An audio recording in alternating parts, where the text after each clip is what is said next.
மும்மொழி கொள்கை, தேசிய கல்விக் கொள்கையை பத்தி ஒரு வாரமா பெரிய சர்ச்சை நடந்துகிட்டு இருக்கு. அதனால நேத்து உட்கார்ந்து முழுமையாக புதிய கல்விக் கொள்கைய ஒரு வரி விடாம மொத்தமா படிச்சேங்க. சுருக்கமா சொல்லணும்னா, புதுசா ஒரு ஹோட்டல் ஆரம்பிக்கிறாங்க வச்சுக்கங்களேன். அந்த மெனு கார்ட பார்த்தீங்கன்னா அப்படியே பயங்கரமா இருக்கும். புது புது ரேஞ்ச்ல நேஷனல், இன்டர்நேஷனல் ரேஞ்ச்ல எக்ஸாட்டிக் நேம்ஸோட நெறைய டிஷ்ஷஸ் வந்து மெனுல இருக்கும். ஆஹா! இதெல்லாம் வித்தியாசமா இருக்கே!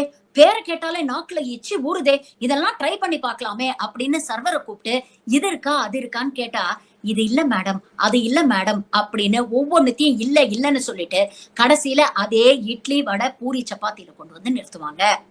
கிட்டத்தட்ட பாஜகவுடைய புதிய தேசிய கல்விக் கொள்கையும் அப்படித்தான். பேப்பர்ல படிக்கும் பொழுது அப்படியே உலக தரத்துக்கு பிரம்மாண்டமாக கல்வியை உயர்த்த போறோம் அப்படிங்கிற அளவுக்கு ஆச்சரியப்பட வைக்கும். ஆனா, இதை நடைமுறைப்படுத்தின மாநிலங்கள்ல குழந்தைங்களோட நிலைமை என்ன அப்படின்னு பார்த்தீங்கன்னா, அதே 10 வருஷமா ஊசி போன மோடியோடைய வடையத்தான் இன்னும் குடுத்துக்கிட்டு இருக்கிறாங்க. இப்ப சொல்லுங்க, நமக்கு புதிய தேசிய கல்விக் கொள்கை தேவையா?